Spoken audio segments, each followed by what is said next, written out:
وزیر اعظم ایسی بات کہہ رہا ہے، ارے بابا کیا زکوٰۃ کا ذکر آئے گا دستور کے اندر؟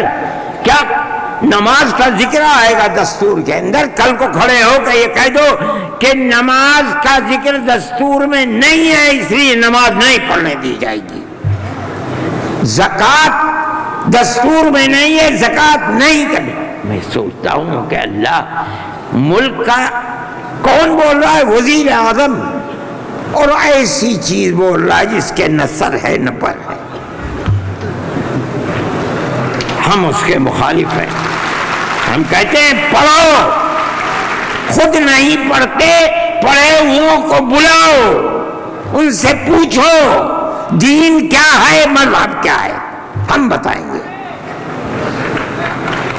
ہمارا ملک ہے، ہم ہمیشہ سے اس ملک میں رہتے آئے ہیں۔ اگر ہندو کی ذات برہمن ہے، جاؤ کشمیر میں مسلمان بھی برہمن ہے۔ اگر ہندو تیاگی ہے، مسلمان بھی تیاگی ہے۔ اگر ہندو راجپوت ہے، مسلمان بھی راجپوت ہے۔ ہم کہاں سے آئے ہیں؟ ہم تو اسی ملک کے رہنے والے ہیں۔ جس کو ہندو کوئی مذہب پسند ہے وہ ہندو مذہب کے اوپر ہے، جسے عیسائی مذہب پسند ہے وہ عیسائی بن گیا، جسے سکھ مذہب پسند ہے وہ سکھ بن گیا، جسے اسلام مذہب پسند ہے وہ مسلمان بن گیا۔ لیکن جس طرح ایک گھر کے اندر 5 بیٹے ہیں، ایک ٹھگنا ہے، ایک لمبا ہے، ایک کالا ہے، ایک گورا ہے، یہ اختلاف باپ اور ماں کے اندر اختلاف کو پیدا نہیں کرتا۔ اسی طرح ہمارا مذہب ہے کہ آدمی کسی بھی مذہب کو اختیار کر لے، لیکن ہندوستانی ہونے میں ملکی اعتبار سے کوئی فرق نہیں ہے۔ ہمارا مذہب ہے، ہم اس کو مانتے ہیں اور یہی ایک حقیقت ہے۔ لیکن برا ہو اس نفرت کی سیاست کا۔ ایک ایسی بات کہہ رہے ہیں جس کے نہ سر ہے نہ پیر ہے، ایسا معلوم ہوتا ہے جیسے ہر مذہب کی ایک ایک جزئی چیز کو دستور میں ہندوستان کے اگر لایا جائے گا تو وہ دستور ہوگا، نہیں لایا جائے گا دستور نہیں ہوگا۔ لیکن میں کہتا ہوں کہ یہ غلط ہے۔ مودی جی کو ایسی کچی بات نہ کہنی چاہیے، لیکن دنیا ہے، ہر بات کو کہتی چلی جا رہی ہے۔ آپ کے برابر میں جب ملک کا پرائم منسٹر یہ باتیں کرتا ہے جس سے مسلمانوں کے خلاف نفرت ظاہر ہوتی ہے، ملک کا ہوم منسٹر ایسی باتیں کرتا ہے تو دوسرے کیوں نہ کریں گے؟ آپ نے دیکھا جھارکھنڈ کے اندر اس کے ذمہ دار بنایا گیا آسام کے چیف منسٹر کو۔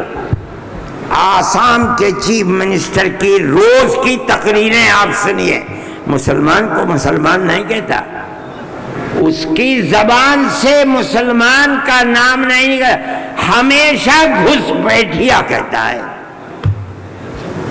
میں کہتا ہوں یہ کتنی بڑی جہالت ہے۔ جس برادری کا وہ آدمی ہوگا اس برادری کے مسلمان بھی آسام میں ہوں گے۔ ہندوستان کی کوئی برادری ایسی نہیں ہے جس کے اندر مسلمان نہ ہو۔ وہ مسلمان کا نام لیتے ہوئے گھبراتا ہے، مگر خدا کی قدرت ہے جو 1 مہینہ جھارکھنڈ کے اندر رات اور دن تقریریں مسلمان کے خلاف کرتا رہا، وہاں مسلمانوں کا نام لے کر ان کے خلاف بولنے والوں کا منہ کالا ہو گیا۔ نعرہ تکبیر، جمعیت علماء ہند، مولانا ارشد مدنی۔ اس کا مطلب کیا ہے؟ اس کا مطلب سمجھو، صرف یہی مطلب نہیں ہے کہ وہ تقریریں کی اور تقریریں کر کے چلے گئے۔ اس کا مطلب یہ ہے کہ وہ رات اور دن مسلمانوں کے خلاف زہر اگل رہے تھے.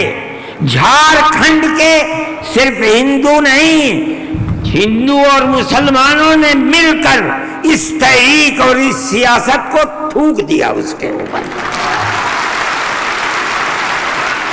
الیکشن کے اندر بی جے پی کی ناکامی وہ صرف مسلمان کے حصے میں نہیں لکھی جائے گی. مسلمان کی تعداد کتنی ہے جھارکھنڈ کے اندر؟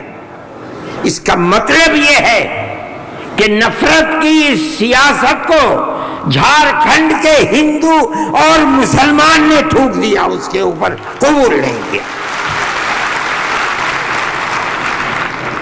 وہ آدمی جو بولتا تھا وہ اپنے صوبے کے اندر بھی جب زبان سے کوئی بات نکلتی تھی مسلمان کے خلاف آگ ہی اگلتا تھا.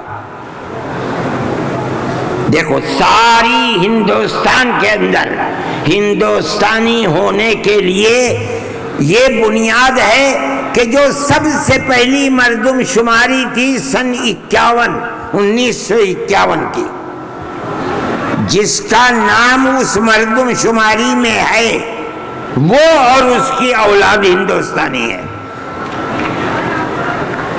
یہ ملک کے اندر ایک قانون بنا ہوا ہے، لیکن کانگریس، بی جے پی اور جو علاقائی پارٹیاں آسام کی ہیں سب نے مل کر جب مشرقی پاکستان کو مغربی پاکستان سے الگ کیا گیا اور ہندوستان کی طاقت نے کیا. اندرا جی کے زمانے کے اندر بہت سے لوگ ہندوستان بمباری ہو رہی تھی بھاگ گئے پاکستان، اور پاکستان کے بہت لوگ بھاگ گئے ادھر. اب کیسے کہا جائے کہ ہندوستانی پاکستانی کون کون ہے؟ تو سب نے مل کر پارلیمنٹ نے قانون بنایا کہ 1971 کے بعد جو آیا ہے وہ ہندوستانی نہیں ہے. آسام میں 1971 کی مردم شماری میں جس کا نام ہے وہ آسامی ہے، اور اس کے بعد جو آیا ہے وہ آسامی نہیں.